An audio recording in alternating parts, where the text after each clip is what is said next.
बिस्मिल्लाहिर्रहमानिर्रहीम और अस्सलाम वालेकुम। 11 अक्टूबर और पाकिस्तान में जुमे की सुबह। आज अभी तक की अहम खबरें और मेरा तज्जिया। सबसे पहली खबर आपके सामने रावलपिंडी जीएचक्यू, जी हाँ, जीएचक्यू रावलपिंडी से रखते हैं, जहां पर army chief lieutenant general Asim Munir साहब की सरबराही में एक बैठक हुई है, एक नशिस्त हुई है।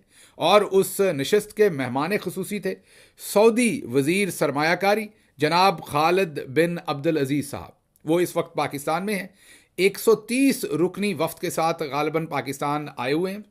और ये जो 130 रुकनी वफ्द है सऊदी, इसमें सऊदी सरमायाकार हैं, जो हमें बताया जा रहा है कि वो बहुत बड़ी बड़ी इन्वेस्टमेंट्स लेकर या इन्वेस्टमेंट्स के प्रपोजल्स के ऊपर सिग्नेचर करने के लिए पाकिस्तान आए हैं। आपको पता है कि 1 साल पहले, अब तो खैर उस बात को 1.25 साल 1.5 साल हो गया है, जो हमारे आर्मी चीफ थे उन्होंने कराची में ये कहा था, और जिसकी बाबत हमें ये तमाम खबर कामरान खान साहब ने उस वक्त दी थी कि सऊदी अरब से $25 अरब की सरमायाकारी आएगी, और कतर से 25 अरब, कुवैत से 25 अरब और यूएई से भी 25 अरब, और यूं मिलकर ये $100 अरब की सरमायाकारी हो जाएगी। बहरहाल अब ये मुआहदे कुछ सामने आए हैं।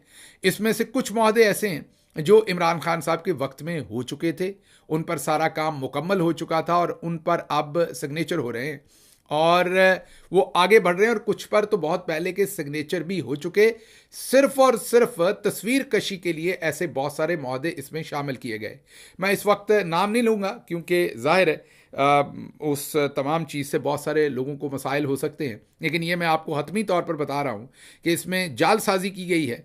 इसमें बहुत सारे ऐसे मुआहदे हैं जो पहले के हो चुके हैं, लेकिन उनकी तस्वीर कशी टेलीविज़न पर की जा रही है, दिखाया जा रहा है, लेकिन वो मुआहदे बहुत पहले के हो भी चुके और एग्जीक्यूट भी हो चुके हुए हैं। और इनमें से कई चीज़ें ऐसी हैं जो इमरान खान साहब के ज़माने में प्लान हुई और उन्हें एग्जीक्यूट होना था, जिससे रुकवा दिया गया।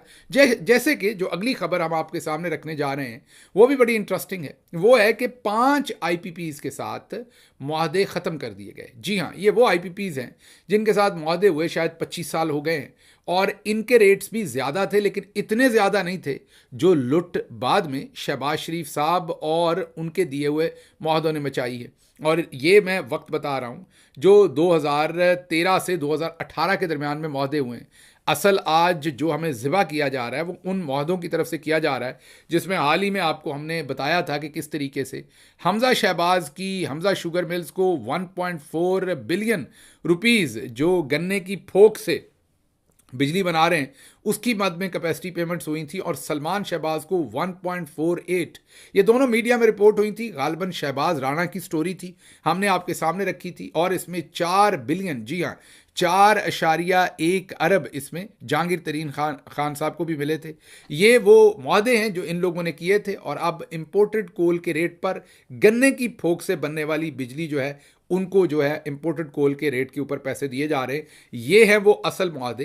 ये जो 5 मुआहदे हैं ये इमरान खान साहब के वक्त में इनको बंद करने का काम हो चुका था, बल्कि और बहुत सारा काम भी हो चुका था जिसमें कुछ चाइनीज़ जो है वो प्रोजेक्ट भी शामिल थे, लेकिन जनरल बाजवा साहब ने उसमें पढ़ के रुकवाया और ये कहा कि अगर ये मुआहदे कैंसिल किए तो हमारी इंटरनेशनली ये हो जाएगा, वो हो जाएगा, और हमें ये महंगी बिजली अब ख़रीदनी पड़ेगी। तो जो असल मुआहदे हैं उन्हें टच नहीं किया गया। आप हर जगह पर देखें गालिबन 5 को बंद करने से 80 अरब रुपए कह रहे हैं बचेंगे, लेकिन जो दूसरों को देकर हर साल 500-600 अरब रुपए का टीका लगाया जा रहा है, वो उसके ऊपर कोई मेरा मतलब है कि बातचीत नहीं है। जो ये खुद मुआहदे करके गए थे और इन्हीं की अपनी मिलें हैं बहुत सारी, इनको रिकन्सिडर करना चाहिए। बहरहाल ये जो बैठक हुई इस पर एक और बहुत ज़्यादा तनकीद और बहुत ज़्यादा सवालात जो इस वक्त पब्लिक उठा रही है सोशल मीडिया पर और दूसरी चीज़ों पर, वो ये कि ये तकरीब जीएचक्यू में क्यों हुई, जब मुल्क के अंदर वज़ीर आज़म मौजूद हैं, जब मुल्क के अंदर अब तो एक डिप्टी वज़ीर आज़म भी मौजूद हैं, वज़रा की एक फ़ौज ज़फ़र मौज मौजूद है, तो फिर ये मुआहदे जो हैं ये ऑल द वे जाकर जीएचक्यू में क्यों हुए? बहरहाल ये तो सवाल है, लेकिन इस सवाल का सबको पता है कि असल मामला तो वहीं से चल रहे हैं। ये तो बेचारे आगे वैसे ही नौकरी पेशा है, डमी रखे हुए हैं, ना इनको लगता है कि ये वज़ीर आज़म है, ना उनको लगता है कि ये वज़ीर आज़म है, तो फिर सारे मामला तो वही होने। बहरहाल वहाँ पर शहबाज शरीफ साहब ने जो तकरीर की उसमें उन्होंने एक तो एज़ यूजुअल वो अपने बॉस शहबाज शरीफ साहब के जो बॉस हैं लेफ्टिनेंट जनरल आसिम मुनीर साहब, जो पाकिस्तान के आर्मी चीफ भी हैं, आपको पता है कि वो वैसे तो आपको लगता है कि शहबाज शरीफ बॉस है, लेकिन नहीं है, उलट काम। वो शहबाज शरीफ साहब के बॉस हैं, तो उन्होंने उनकी तारीफ़ करनी होती है, वो भी की। उसके साथ साथ उन्होंने ये भी बताया कि सऊदी अरब के साथ हमारे जो ताल्लुकात हैं वो दहाइयों के नहीं बल्कि सदियों पुराने हैं। तो हमें एक दफ़ा थोड़ा सा झटका लगा, क्योंकि जो हिस्ट्री हमने पढ़ रखी है, अगर मैं गलत नहीं हूँ तो गालिबन सितंबर की 23 या 25 तारीख थी, अगर मुझे दुरुस्त याद आ रहा है, 1932। जी हाँ, 23 और 25 ऑफ सितंबर 1932 जब किंगडम ऑफ सऊदी अरेबिया जो है वो मार्ज़े वजूद में आई थी। और उससे पहले आपको पता है कि यहाँ पर उस्मान एम्पायर और वो तमाम चीज़ें, और फिर याद कीजिए जंग अज़ीम अव्वल और उसके जो भी अवाइल के अंदर सब कुछ यहाँ हुआ। तो सऊदी अरब को तो अभी मार्ज़े वजूद में आए हुए खुद एक सदी नहीं हुई। तो इन्होंने कहा कि सऊदी अरब से हमारे सदियों पुराने रिश्ते हैं।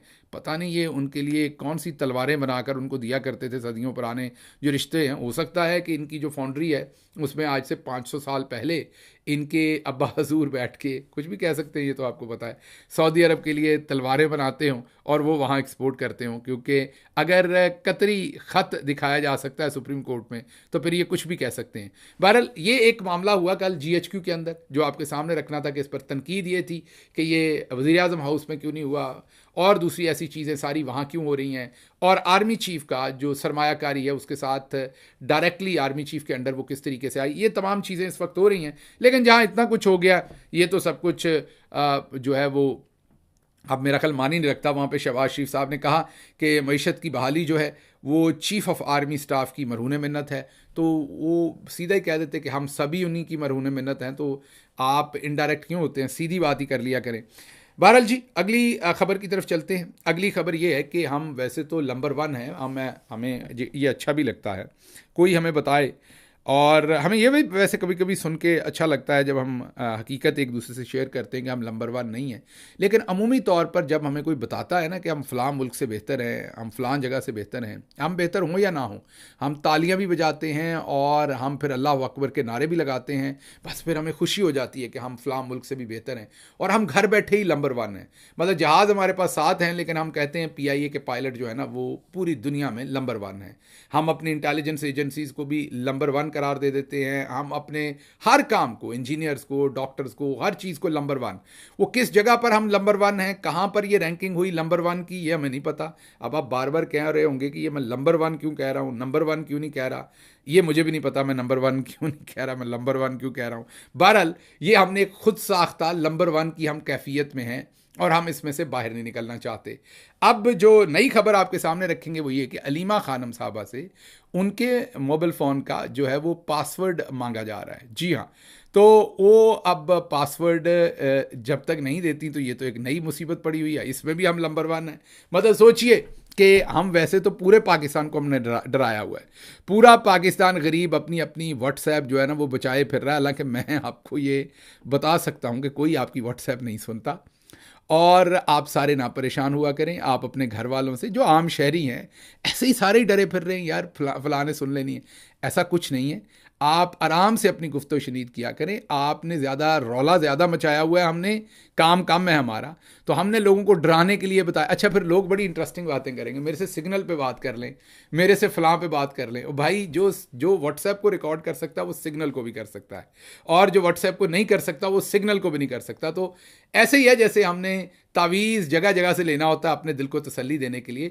तो हमारी इतनी अभी हम इतने नंबर 1 नहीं हैं कि हम ये कॉलें सुन लें, अनलेस कि हमने किसी की डिवाइस को कंप्रोमाइज़ कर लिया हुआ है। और वो डिवाइस कंप्रोमाइज़ होना तभी मुमकिन है जब आप कोई अपने पंगे लेंगे अपनी डिवाइस के साथ, या किसी को ये राह प्रोवाइड करेंगे कि वो आपकी डिवाइस को जो है वो कंप्रोमाइज़ कर ले, यस फिर पॉसिबल है। लेकिन उसके अलावा ये मुमकिन नहीं है। लेकिन चलो, आप लोगों ने एहतियात करनी है, डरे रहना है, तो उसमें कोई भी मज़ायका नहीं है, कर लें।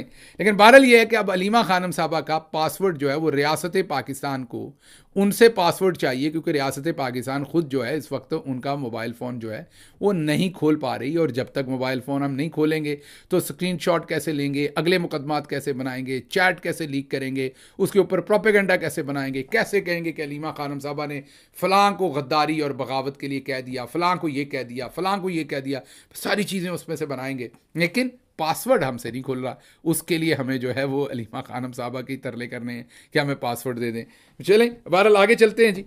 अगली खबर जो है वो आपके सामने ये है कि अभी तक आईनी तरमीम का कोई मुसव्वदा मौजूद नहीं है। ये हुकूमत ने ऑफिशियली लाहौर हाई कोर्ट की चीफ जस्टिस आलिया नीलम साहबा की अदालत में जवाब जमा करवाया है। जी हाँ, एडिशनल जो अटॉर्नी जनरल हैं लाहौर में, उन्होंने ये कहा कि कोई अभी तरामीम का मुसव्वदा बना ही नहीं है, जब बनेगा तो उसे कैबिनेट में रखेंगे, कैबिनेट अप्रूव करेगी तो वो असेंबली में आएगा। दूसरी तरफ इरफान सदीकी साहब, यहाँ पर ये याद रहे कि इरफान सदीकी साहब जो हैं वो उस्ताद मोहतरम है, कहा जाता है कि वो उस्ताद मोहतरम है lieutenant general Asim Munir army chief के, वो उस्ताद रहे हैं, उन्होंने उन्हें किसी जगह पर पढ़ाया हुआ है। बहरहाल इरफान सदीकी साहब ये कहते हैं कि मुसव्वदा जो है वो तैयार है और फजल रहमान साहब के साथ अग्री कर लिया और तराश खराश के बाद उनके हवाले कर दिया गया है। और दूसरी तरफ हाई कोर्ट के अंदर ऑफिशियली हुकूमत कह रही है कि कोई मुसव्वदा अभी तैयार नहीं है। दूसरी कोर्ट्स के अंदर भी इस आइनी तरामीम के ख़िलाफ़ जो है वो केसेस जो हैं वो समाअत के लिए इस टाइम फिक्स हैं। किसी में नोटिस हुए हैं, किसी में कुछ हुआ है, लेकिन ये केसेस चल रहे हैं। मेरा नहीं ख्याल कि हाई कोर्ट्स इसमें कुछ ज़्यादा करेंगी अनटिल के जो चीफ शैतान है काजी फायज़ ईसा, उनसे जान छूटे और वो किसी तरफ जाएं। मेरा नहीं ख्याल कि हाई कोर्ट इसमें कुछ खास करने की कोशिश करेगी। अच्छा जी, आगे बिलावल जरदारी साहब ने कहा है कि मुझे कई दफ़ा वज़ीर आज़म बनने की ऑफ़र हुई है, लेकिन मैंने ठुकरा दी, क्योंकि मैंने ये कहा कि मैंने बनना है तो मैंने अमेरिका का सदर बनना है। ये आखिरी बात उन्होंने नहीं कही, ये मैं कह रहा हूँ कि भाई आप वज़ीर ख़ारजा शहबाज शरीफ के बनने से बाज नहीं आए, तो वज़ीर आज़म की अगर आपको ऑफ़र हो और आप बाज आ जाएँ, इसी के लिए तो आप जान तड़वा रहे हैं। इसी के लिए तो जो अगली खबर है कि आपकी और नवाज शरीफ की मुलाकात हुई है, जिसमें आपको भेजा गया था इस्टेब्लिशमेंट की तरफ से कि ज़रा नवाज शरीफ साहब को थोड़ा नरम करें। वो काजी फायज़ ईसा साहब की बात के ऊपर बहुत बिज़िद हैं। अब काजी साहब को जाने दें, उनको एक्सटेंशन नहीं दी जा सकती। ये इस्टेब्लिशमेंट ने आपके ज़िम्मे लगाया है कि नवाज शरीफ साहब को ज़रा आराम करें। इसीलिए आपने जाके उन्हें कहा कि आपसे बड़ा लीडर कोई नहीं है, आपकी इस वक्त पूरे पाकिस्तान को ज़रूरत है, आप अमली मैदान में आप तशरीफ़ लेके आइए। आप अपने वफ्द के साथ वहाँ पर जाकर तशरीफ़ लेकर गए, मुलाकात की। बेसिकली आपको इस्टेब्लिशमेंट ने कहा है कि आपको अब शहबाज शरीफ की जगह वज़ीर आज़म बनाएंगे, तरामीम करवा लें, सबको पता है और आप उसके लिए कोशिश कर रहे हैं। ये जो बैठक हुई है इसके अंदर नवाज शरीफ साहब अभी भी बज़िद थे। ये मैं दोबारा रिपीट कर रहा हूँ, नवाज शरीफ साहब इस मीटिंग में बज़िद थे कि काजी फायज़ ईसा को हर सूरत एक्सटेंशन देनी है, लेकिन बिलावल साहब ने जो है वो रिस्पॉन्ड किया है और इनकार किया है इस बात से। इनकार कह लीजिए कि उनको ये समझाया है कि ये मुमकिन नहीं है और बड़े बड़े लोग इसके ऊपर नहीं मान रहे। आपको पता ही है वो बड़े लोग कौन है, मैं तो आपको पहले दिन से ये बात बता रहा हूँ कि उनको फारिग करने के तमाम जो है वो अब प्लान बन रहे हैं। अच्छा जी, अगली खबर है मौलाना के 2 बंदे जो हैं वो तोड़े जा चुके हैं। हसनात मलिक साहब ने ये कहा है और रिपोर्टेडली जो सोशल मीडिया पे चल रहा है वो एक तो लोग इशारा कर रहे हैं, बहुत सारे लोग उनके एक MNA साहब हैं उनके ऊपर, नूर आलम साहब की तरफ। अब पता नहीं वो टूटे हैं कि नहीं टूटे, लेकिन इशारा लोग कर रहे हैं और एक आध कुछ सेनेटर हैं उनकी तरफ इशारा कर रहे हैं। अगली खबर जो है वो तहरीक इंसाफ के सरगोदा से MNA शफकत अब्बास अवान, उनके डेरे पर हमला किया, उनके भट्टे पर हमला किया, उनके भतीजे को उठा लिया और उन्होंने टेलीविज़न पे कहा कि 100 करोड़ रुपए की ऑफ़र दी जा रही है कि बिक जाओ और वोट जो है वो दे दो और तरामीम करवा लो। ये वो बता रहे हैं खुद आके टेलीविज़न के ऊपर एक इस वक्त के MNA, क्योंकि उनके खिलाफ एक खबर दी गई थी कि उनको अगवा कर लिया पाकिस्तान तहरीक इंसाफ ने और अगवा करके उन्हें खैबर पख्तूनख्वा में रखा गया है। उन्होंने टेलीविज़न पर आकर कहा कि मैं अगवा नहीं हुआ, मैं अपनी मर्ज़ी से वहाँ हूँ, क्योंकि मैं नहीं चाहता कि मुझे ज़ोर ज़बरदस्ती मेरे से वोट लिया जा सके। अच्छा जी, अगली खबर जो है वो JUI का तरामीम पर क्लियर पार्टी मौक़िफ़ आ गया है। उन्होंने कहा है कि हम काजी साहब को एक्सटेंशन नहीं देना चाहते। उन्होंने ये भी कहा है कि हम ये चाहते हैं कि सुप्रीम कोर्ट का एक सीनियर जजेस का 5 जजेस का बेंच बन जाए और वो आइनी मामलात को देखे। बिल्कुल हिंदुस्तान में भी ऐसे ही है और इसमें कोई मजायका नहीं। चीफ जस्टिस और सीनियर तरीन जजेस के ऊपर अगर ये बेंच बन जाए तो इसमें तो कोई ऐसी मजायके की बात नहीं है। लेकिन इसमें इंटरेस्टिंग बात यह है कि इसके साथ साथ आप ये भी देखिए कि नवाज शरीफ चाहते हैं कि काजी फायज़ ईसा ही, और जाहिर है वो आपको पता है कि वही जो है वो चीफ जस्टिस रहे। और अब JUI ने ऑफिशियली कहा है कि हम नहीं चाहते कि 25 से पहले तरामीम हों, और अगर हों तो फिर आइनी अदालत वाला ये चक्कर नहीं, बस एक 5 जजेस का जो है वो सीनियर जजेस का जो है वो बेंच बन जाए। अच्छा, यहाँ पर नजम सेठी साहब कूद के आए हैं और वो एक सहाफ़ी से निकल कर वो एक सहूलतकार के रूप में नज़र आए, जो उनका असल रूप है। कभी कभी वो थोड़ा सा ओढ़ते हैं उसके अपने ऊपर लबादा जर्नलिज्म का और फिर इधर उधर की खबरें देते हैं, लेकिन अंदर से तो आपको पता ही है कि वो इस गैंग का हिस्सा हैं। तो उन्होंने मशवरा दिया अपने प्रोग्राम के तहत कि देखें, ये इमरान खान वाले जजेस नहीं आ सकते, ये 5 जजेस वाली अगर आपने कमेटी बना दी तो काम बहुत ख़राब हो जाएगा। तो इमरान खान के जो हामी जजेस हैं वो नहीं इसमें आ सकते, और जो भी जज कानून और इंसाफ के साथ खड़ा होगा उसको ये इमरान खान के हामी जजेस बना देंगे। तो नजम सेठी साहब ने कहा है कि ज़्यादा से ज़्यादा इमरान खान के हामी 2 जजेस होने चाहिए, एक जज जो है वो इस्टेब्लिशमेंट का हामी होना चाहिए, और फिर 2 जजेस जो है ना वो नून लीग और पीपल्स पार्टी के हामी होने चाहिए। उन्होंने ये वर्ड यूज़ नहीं किया, उन्होंने कहा इंडिपेंडेंट होने चाहिए। कहने का उनका मतलब यही है। तो आप ज़रा गौर कीजिए कि अब जर्नलिज्म से निकलकर हम बेंच भी बना रहे हैं। अब चीफ जस्टिस का ओहदा भी मोहसिन नकवी साहब, तो आपको पता है कि वो क्रिकेट बोर्ड और वो ले गए, तो अब मेरा ख्याल है कि सेठी साहब चाहते हैं कि उन्हें बेंच बनाने का काम उनको दे दिया जाए, वो मर्जी से बेंच बनाएं। यहाँ तक इनके मामला जो हैं वो पहुँच गए। अच्छा जी, जरताज गुल साहबा को फौरी तौर पर रिहा करने का भी हुक्म दिया गया था, और अब उनको बैरून मुल्क सफ़र करने की भी इजाज़त दी गई है। ये भी एक और ख़बर है। अच्छा जी, अगली खबर आपको देंगे कि तमाम तर जो कोशिशों के बावजूद अभी तक इमरान खान साहब की बहनों को रिहा करने की या उनको किसी किस्म का भी रिलीफ देने की कोई इस टाइम तक किसी कोर्ट ने जो है वो हिम्मत नहीं की। अभी जब मैं आपको ये बता रहा हूँ तो सलमान अकरम राजा साहब और नौरीन खानम साहबा, जो इमरान खान की तीसरी बहन है, वो इस वक्त मौजूद हैं इस्लामाबाद हाई कोर्ट में, जहाँ पर उन्होंने पिटिशन कर रखी है कि इमरान खान से नौरीन साहबा की मुलाकात जो है वो करवाई जाए।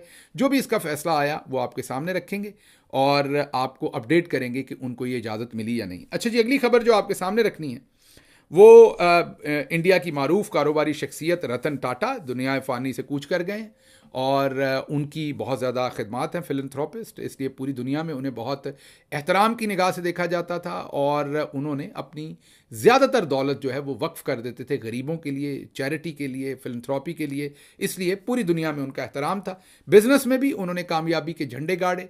टाटा ग्रुप के जब वो सरबराह बने तो उस वक्त उन्होंने प्रॉफिट में तकरीबन 40 से 50% जो है वो प्रॉफिट एज वेल एज जो शेयर था मार्केट में, इन दोनों में उन्होंने इजाफा किया, और बहुत ही उनका एक गोल्डन एरा था जो इख्तिताम की तरफ पहुंचा, और उनका इंतकाल हुआ है, जिसकी कवरेज आप हिंदुस्तानी अखबारात और दूसरी जगहों पर देख सकते हैं। अच्छा जी, जो बुशरा बीबी इस वक्त आप सबको पता है कि जेल में है, नाहक जेल में है। उनको रिलीफ देने की बात थी, लेकिन उनको रिलीफ देने की मतलब कि उनको उनकी ज़मानत आनी थी। वो ज़मानत क्या सुनी जानी थी, पता चला है कि जज साहब भी बीमार हो गए हैं। तो जब इमरान खान या उनकी बेगम या बहनों की बात होती है तो फिर कोई ना कोई बहाना बन जाता है, रिलीफ नहीं मिलता। अच्छा जी, अगली जो चीज़ है वो आपके सामने मैं रखूँगा। मैं कुछ इस पर तबसरा नहीं करूँगा, मैं चाहूँगा आप सिर्फ सुने, ये सवाल सुने और आगे से जवाब सुने। सर, तुम्हें जहाँ से बिलोंग करती हूँ वहाँ पे sir complete Islamic religious society है। वहाँ खवातीन घर से बाहर बिला ज़रूरत नहीं जाती। सर वहाँ पे औरतें जो हैं वो घरों में रहती हैं, एंड मर्द कोई नमाज नहीं कदा करते। और हर शब जुमा को जो तबलीगी जमात के या जितने भी दावा होते हैं, दावत इल्लल्लाह के रास्ते में निकले हुए लोगों का बयान होता है हर शब जुमा को। तो हमारे इलाके में तमाम लोग बहुत रिलीजियस। बट सर मेरा क्वेश्चन यहाँ पे ये है कि आपके विस्डम के मद्देनजर, यानी अकॉर्डिंग टू यूर विस्डम, क्या रीज़न हो सकती है कि सर वहाँ पे drug addiction, adultery, paedophiles and different जैसे सूद और इस तरह की बुराइयां जड़ पा चुकी हैं? रीजन क्या बता सकते हैं कि वहां पे सोसाइटी क्यों कोलैप्स हो रही है, एंड हमारे उलमा इनको कॉल आउट क्यों नहीं करते, स्पेसिफिकली पीडोफाइल्स को? आपका सवाल है कि आपके माशरे में माशाअल्लाह बहुत इस्लामिक है, इज्तिमा होता है, लेकिन वो पीडोफाइल, अगर मैं सही सुना बहुत कॉमन है। बहन जी, आपके कोई सवाल में तकरार है। आप कहते मेरा माशरा इस्लामिक है, फिर बोलते पीडोफाइल है। सर ये कह रही हूँ कि वही पीडोफाइल्स। बहन आपने सवाल पूछा, आप जरा खामोश रहिए। आपने जो सवाल किया मेरे हिसाब से कॉन्ट्रडिक्शन है। आपने कहा मेरा माशरा बहुत इस्लामिक है और मेरे माशरे में पीडोफाइल है, दोनों में टकरार है। कोई भी इस्लामिक माहौल में पीडोफाइल हो ही नहीं सकता। अगर ये आप अल्लाह के दरबार में सवाल करेंगे आप तो फंस जाएंगे मेरे बहन। आपको माफी मांगना चाहिए कि आपका सवाल गलत है। सर मेरा यही सवाल है कि वहां पे यही रिलीजियस लोग पीडोफाइल हैं। बहन जी, आपको पहला कबूल करने पड़ेगा मेरा सवाल। अगर आप कबूल नहीं करेंगे तो मेरा जवाब खत्म। जो दूसरी खबरें हैं वो पंजाबी में कवर करेंगे। मुझे यहाँ से इजाज़त दीजिए।